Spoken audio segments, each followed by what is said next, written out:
Hey! Je vous montre ou pas? 3, 2...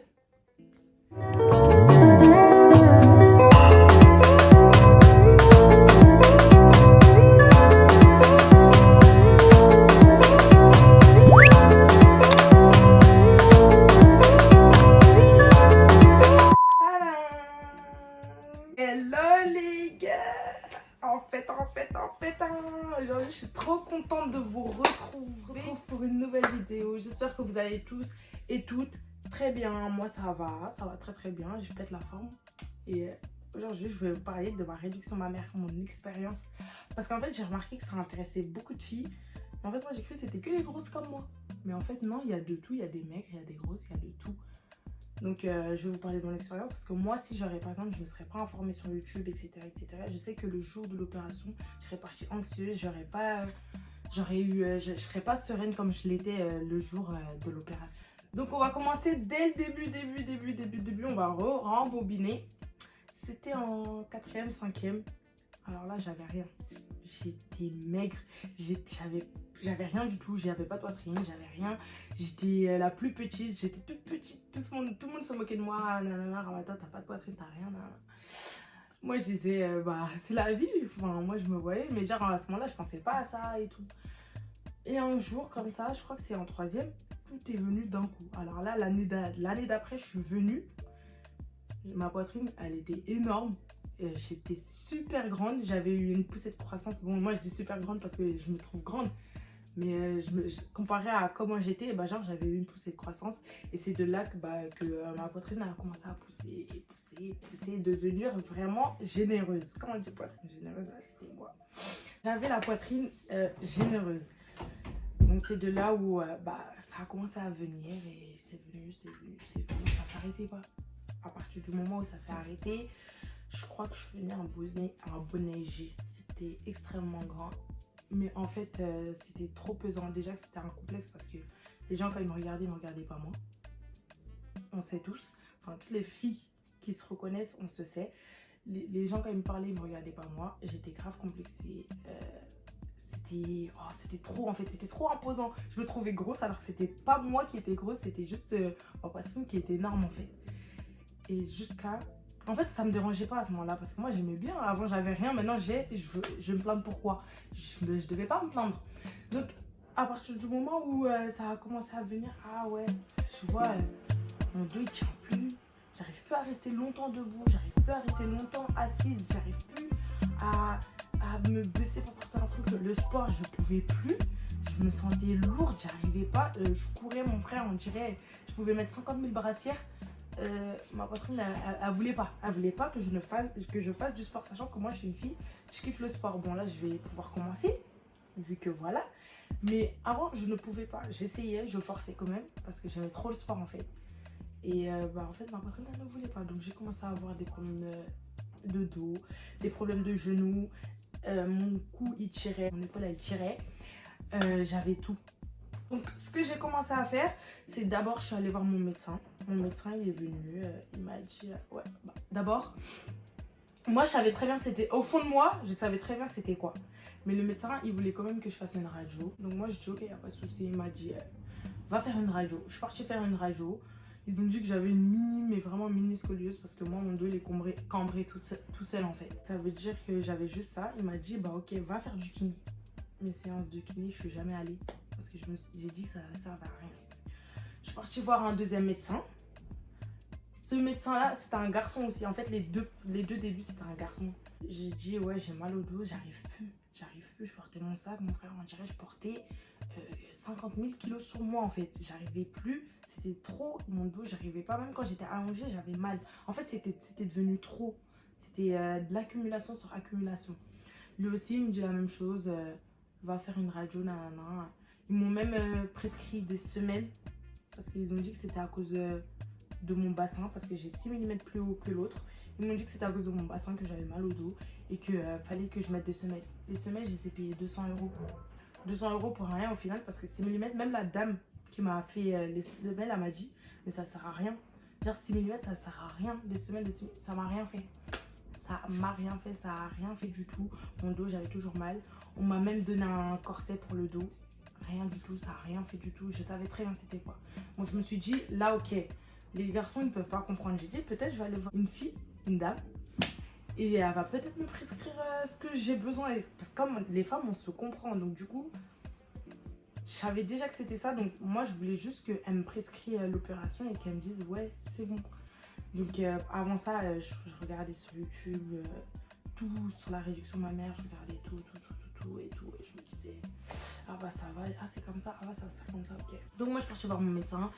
La dame, direct quand j'ai dit que j'avais mal au dos, elle a compris direct c'était quoi. Elle a vu que c'était trop pour moi, que c'était pas par rapport à morphologie, et bah j'arrivais plus à tenir. Et qu'elle m'a fait un courrier pour me dire oui, nanana, au chirurgien, direct. Après, j'ai pris la lettre, je l'ai ramenée à l'hôpital. À l'hôpital, j'ai pris un rendez-vous chez le chirurgien. Déjà, il a fallu... En plus, c'était pendant le moment de coronavirus. Du coup, ça a pris du temps à avoir un rendez-vous. J'ai eu mon rendez-vous en juillet. En juillet, par-ci, par-là. Mon premier rendez-vous, le chirurgien, il m'a vu. Direct, il m'a dit, ah ouais, là, il faut une réduction mammaire. C'est pour ça que tu as mal au dos. C'est pour ça que tu as ça. Moi, je le savais, mais en fait, les médecins, ils me disaient que non, c'était pas ça. Mais moi, je le savais au fond de moi. Donc, je suis partie voir le chirurgien. Le chirurgien, il m'a pris mes mesures. Il m'a pris en photo. Il a tout regardé. Et il m'a donné une date d'opération. Sauf que c'était super loin. En fait, je n'imaginais pas que ça allait être autant loin, en fait. Je savais que j'allais pas l'avoir maintenant, mon rendez-vous.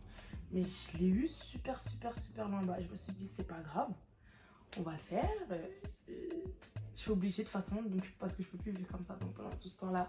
Donc c'était mon opération, elle a été programmée pour le 1er octobre. Pendant ce temps-là, je devais aller prendre des prises de sang. Prise de sang OMG, ça m'a tué déjà. Mon sang, mon sang, ma veine, on n'arrivait pas à la trouver. Ma veine, on l'a cherché, on n'arrivait pas à la trouver. Ça veut dire que l'aiguille, elle est dedans et elle cherche. Moi, je disais, ça faisait pas mal, mais j'ai vraiment souffert. Et donc, j'ai fait mes prises de sang. En même temps, elle a faxé mes résultats à l'hôpital. Après, j'ai pris un rendez-vous chez l'anesthésiste pour voir si j'avais pas d'allergie. Moi, j'avais rien de tout ça. On m'a demandé tout. Je fume, non. Si j'étais enceinte, j'ai dit non. J'ai rien de tout ça. Ils m'ont fait une deuxième prise de sang parce que ils n'avaient pas pris mon groupe sanguin. Du coup, ils m'ont fait une deuxième. Et là, pareil, ils l'ont pas trouvé. Ils l'ont trouvé plus facilement que la première fois, mais ils l'ont pas trouvé.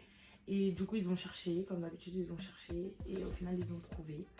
Après l'anesthésie, bah, j'avais plus qu'à attendre la date d'opération. Pour la date d'opération, j'étais pas anxieuse parce que je me suis dit, genre je sais tout ce qu'il fallait savoir.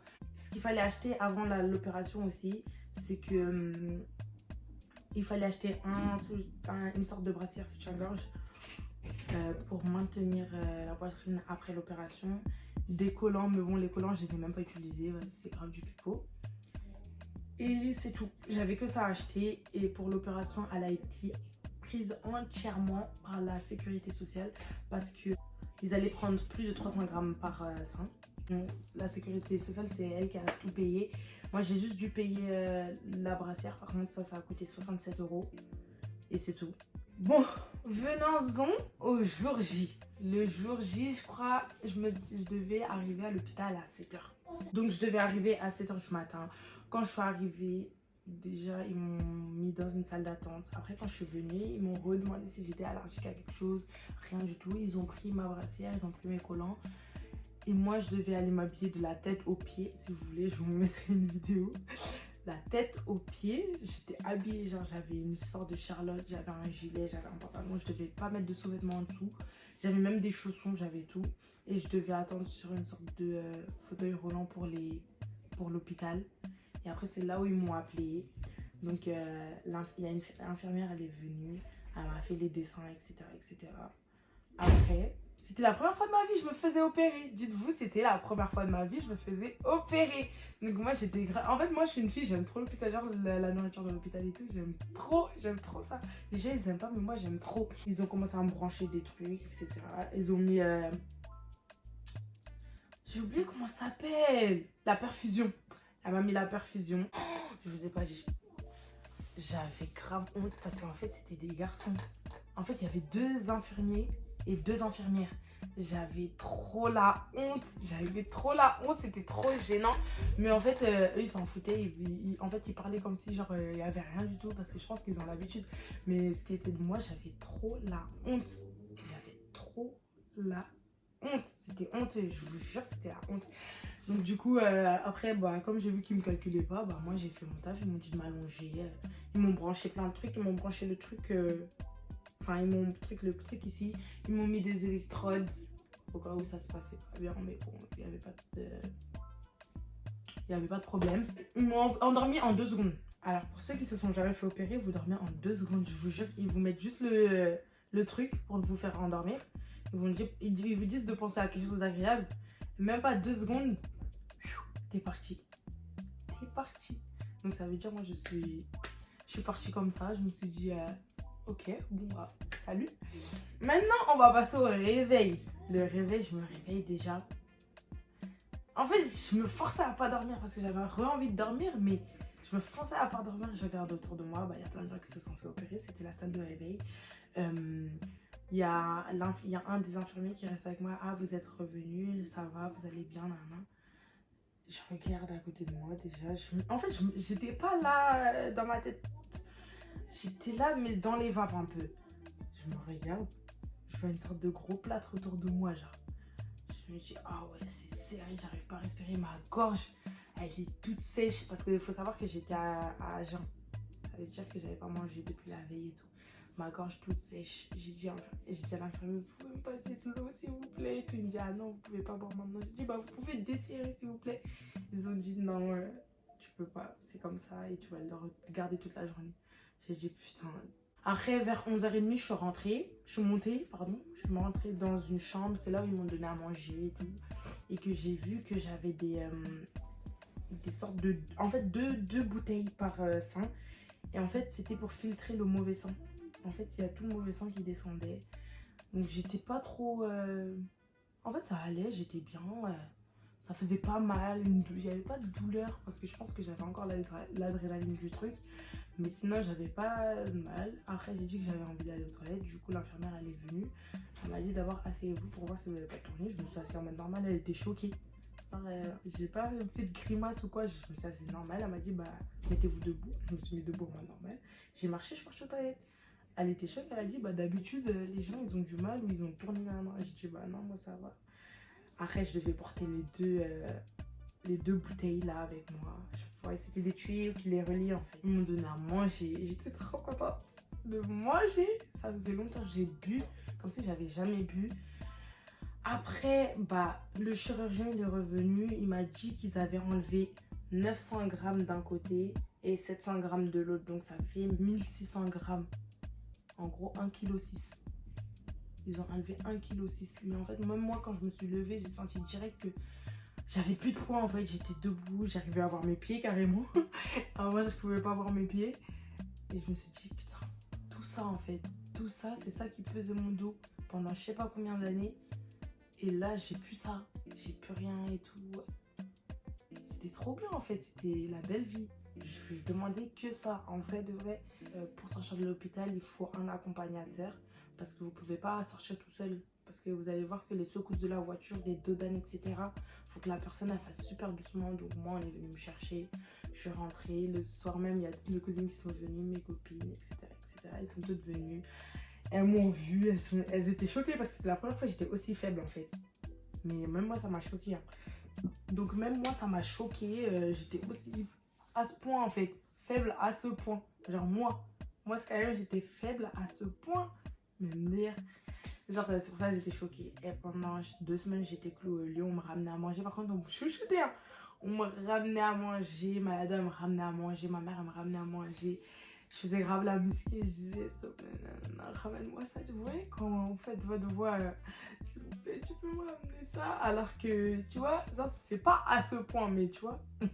Ma mère, dans les débuts, carrément, elle venait 3 fois par nuit pour voir si tout allait bien et tout. Je devais tout le temps dormir sur le dos. C'est ça qui était chiant et que j'arrivais pas à tenir. Parce que moi, souvent, je suis sur le ventre avec une jambe. Vous-même, vous savez c'est quoi la posture là de comment on dort. Après, vas-y, le matin, je me retrouve n'importe comment. Mais je devais toujours dormir. Le lendemain de mon opération, Je suis partie enlever les bouteilles parce qu'en fait, ça y est, le mauvais sang il était parti. On m'avait enlevé le plâtre et c'est là où je devais mettre ma brassière. Et la brassière, je dois la mettre pendant 6 semaines. Donc, pendant toutes ces 2 semaines-là, les 2 semaines qui ont suivi l'opération, il y a une infirmière qui venait et qui changeait mes pansements. Pour ce qui était de me laver, donc au début, c'est ma cousine qui me lavait. C'était trop la honte, mais bon, c'est pas vrai, j'étais obligée. De toute façon, je pouvais pas lever les bras. J'étais super faible. Il fallait, jusqu'à ils m'ont donné du fer. J'arrivais pas à rester debout longtemps. Il fallait que je sois allongée tout le temps. En plus, j'avais pas d'appétit. Et après, les 2 semaines après mon opération, du coup, j'ai eu un autre rendez-vous chez le médecin pour qu'il m'enlève les nœuds de suture. Du coup, quand ils ont enlevé les points de suture, ça me faisait grave mal. Mais bon, il fallait. Donc, on m'a enlevé les nœuds qui restaient. Parce que moi, j'avais des fils résorbables en fait. Donc, ça veut dire qu'ils ont cousé à l'intérieur et nous à l'extérieur. Du coup, ça va c'est résorbable. Voilà tout ce que j'avais à dire sur ma réduction mammaire. Donc, franchement, les filles, s'il vous plaît, si vous sentez que vous avez mal au dos, que vous avez mal aux épaules, que vous avez mal quelque part et que vous sentez que c'est votre poitrine et que il faut en fait que vous le fassiez, n'ayez pas peur, faites-le. Ça va vous soulager, ça va vous changer la vie. En fait, moi, j'ai pensé à quand j'aurai mes enfants, ça va être encore pire. Donc, je me dis que là, déjà, c'est beaucoup. Alors, si ça aurait continué et que j'aurais eu mes enfants, ça aurait été encore pire. C'est pour ça que j'ai pris cette décision et j'ai dit à ma mère, hé maman, ça y est, il faut que je la fasse. Ma mère, elle a dit, il n'y a pas de souci. Si ça te libère et si ça prenait ta santé, et bah, t'es obligé en fait de le faire. Donc, c'est pour ça que je l'ai fait. Donc, les filles, n'hésitez pas. Si franchement, ça vous fait mal, ça vous fait... Ça nuit à votre santé. Donc, ça veut dire, si vous sentez que vous devez le faire, faites-le. Faites-le, n'ayez pas peur. Et voilà, moi, depuis, j'ai toujours ma brassière que je dois porter encore pendant un certain temps. J'ai un rendez-vous dans 1 mois encore chez mon chirurgien. Quand je me suis vue, je me suis dit, mais en fait, je suis toute mince. C'est juste que... Enfin, je veux dire, c'est toute mince. Je suis pas grosse comme j'étais. C'est juste que j'avais une poitrine trop imposante. C'est juste pour ça, en fait. Mais sinon, j'étais pas grosse. J'avais des complexes pour rien. Parce que là, maintenant, je me sens mieux. Bon, il faut quand même que je fasse du sport. Maintenant, je peux faire du sport. Maintenant, je peux faire tout ce que je pouvais pas faire. Je peux mieux m'habiller. Parce que avant, quand je m'habillais, oh, c'est trop vulgaire. Ma mère, même elle disait que c'était vulgaire. Alors que c'était pas de ma faute, en fait. C'était juste ma poitrine imposante qui pouvait pas rentrer dans certains vêtements. Du coup, maintenant, je peux mieux m'habiller. J'ai fait ma garde-robe. Donc, il y a un haul qui arrivera très prochainement. En attendant, si vous avez des questions par rapport à la réduction mammaire, des questions par rapport à l'opération, n'hésitez pas à venir me suivre sur mes réseaux sociaux. Je vous le mets ici. Je sais même pas si je vise bien. Je vous le mets là. N'hésitez pas à venir me demander sur Instagram. RMTX-SKL, mon Snapchat pareil. Et pour celles qui sont intéressées pour voir les résultats, j'ai une story privée sur Snapchat. N'hésitez pas à venir me demander, je vous rajouterai et je mettrai tous les résultats, mon avant, après, etc., etc. Bon, je pense que ça se voit à travers mes vêtements. Mais celles qui veulent voir ou qui ont des questions, n'hésitez pas à venir me demander. Il n'y a pas de souci, je vous répondrai. J'ai aussi oublié de vous dire que je suis passée d'un bonnet EFG, je pense, je sais même pas carrément. J'ai trouvé mes tailles. Mes tailles, je les trouvais que à Primark. Je suis passée d'un bonnet EFG à un bonnet C. Je voulais vraiment la taille la plus petite parce que je savais que moi, c'est quand même qui bouffe trop. Et ben, je savais que ça allait revenir et je me dis qu'il faut que je me canalise quand même. Mais je savais que ça allait revenir en masse. Donc du coup, j'ai dit bonnet C. Et le chirurgien m'a fait un bonnet C. Et ça va très bien ma morphologie. Maintenant, il faut juste que je m'adapte et que je prenne soin, que ça cicatrise, etc. Les cicatrices, ils ont dit que ça partait au bout d'1 an. Et bah voilà, je crois que c'est tout. Je vous ai tout dit. Sur ce, c'est la fin de cette vidéo. N'hésitez pas à partager aux personnes qui sont intéressées, partager en masse. N'hésitez pas à liker, à commenter, à vous abonner, activer la cloche pour être à l'affût pour des prochaines vidéos à venir. Je vous laisse. Bisous.